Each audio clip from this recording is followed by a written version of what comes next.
What's up, moviegoers? Welcome to the Marchio podcast. I'm your host, Anthony. And wow, it's been a very long time since I've done an episode of the Marchio podcast. We're on episode 16. And the last time I did a podcast, wow, the world has changed. We have a pandemic going on and a lot of crazy shit is happening.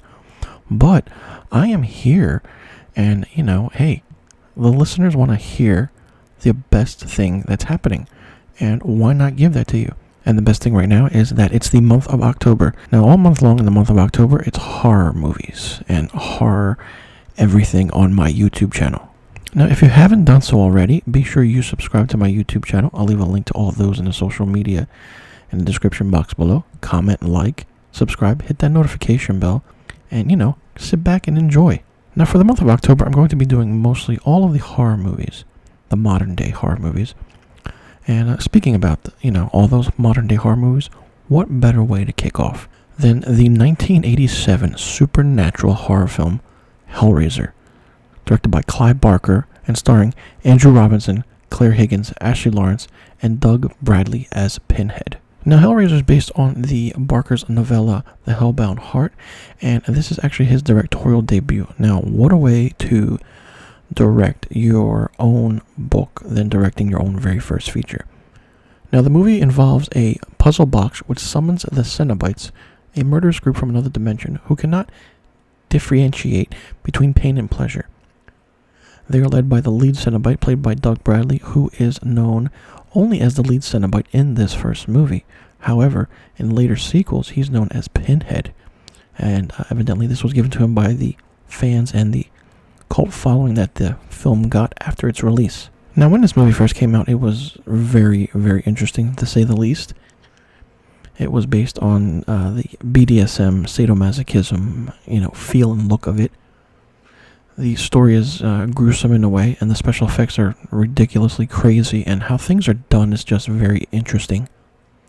The way Clive Barker's mind works, you could say it's more so out there than a Stephen King movie or a Stephen King novel, or the way he starts and how he writes things.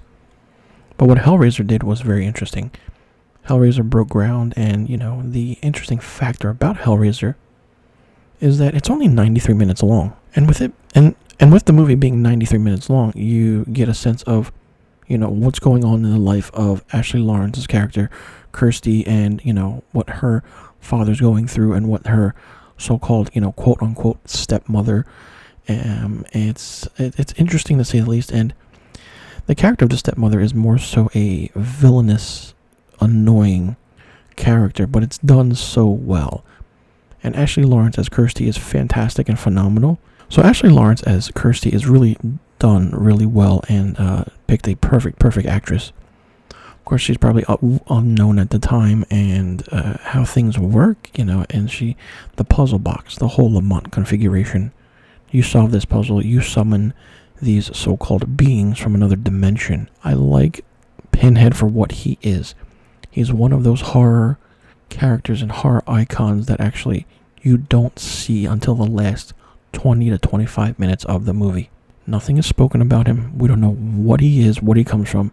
He just appears and starts saying so much memorable lines that you yourself actually start quoting them after you watch this movie. Now, the interesting factor is that there are other supporting characters in this role, especially Skinless Frank, or Frank the Monster, who is just a grotesque being of flesh, not flesh, but blood vessels and the insides of the body. It's just weird, and it's just creepy in a way.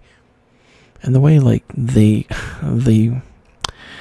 way Frank needs to have his body done is he has to start eating other people in order to be rejuvenated, so to speak. And once that happens, then you can't look away. And the Cenobites are so-called Cenobites in the movie, but they also call themselves explorers from another dimension, seeking carnal experiences, which they say they can no longer differentiate between pain and pleasure. But for so, they try to attempt and force Kirsty to return to the realm with them, and she informs Pinhead that Frank has escaped. Now the Cenobites agree to take Frank back in exchange, say they will consider giving Kirsty her freedom. The catch is that Frank has to confess to escaping them. So it's interesting because, the lead Cenobite, played by Pinhead, cannot, negotiate, because he's technically working for, hell, technically of what he's supposed to do. He's supposed to take someone who opens the box, not negotiate. But Christy, for being what she is, she does negotiate with Pinhead, and then, all things break loose. All hell breaks loose. Now, the interesting factor between the lead Cenobite is that he has his so-called followers with him. We have the chattering Cenobite, the butterball Cenobite, and the female Cenobite. Now, the way the makeup effects were done for these other Cenobites were interesting, different, and done really well. They will leave lasting impressions on you. My favorite, of course, is Pinhead, the lead Cenobite. And the second closest one is the chattering Cenobite. And the way they inflict pain on you is the chains come out from them and they just start ripping your body apart, and it's just weird. And to the sadomasochism and the BDSM community, it's to them that you could say that this is their kind of movie or it's not. And it's interesting because, this movie itself is unique and different in a way.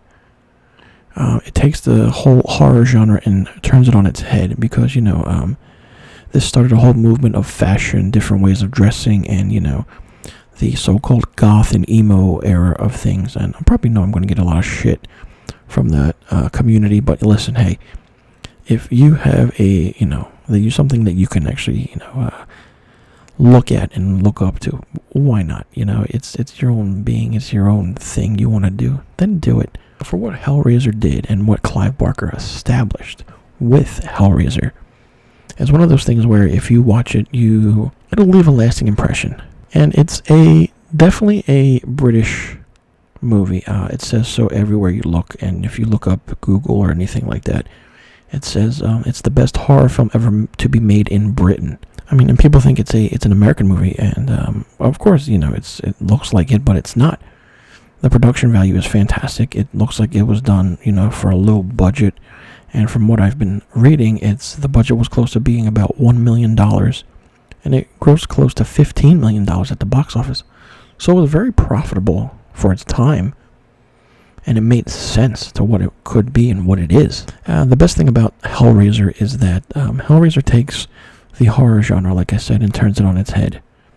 It doesn't hold back. And with Clive Barker, the author who wrote The Hellbound Heart, and which it's based off of, directing and writing the screenplay and directing the movie, was the right way to go, because you really don't see that in someone's directorial debut, where you give the author the full carte blanche to do what they'd like and do what they want. And this really worked for Clive Barker.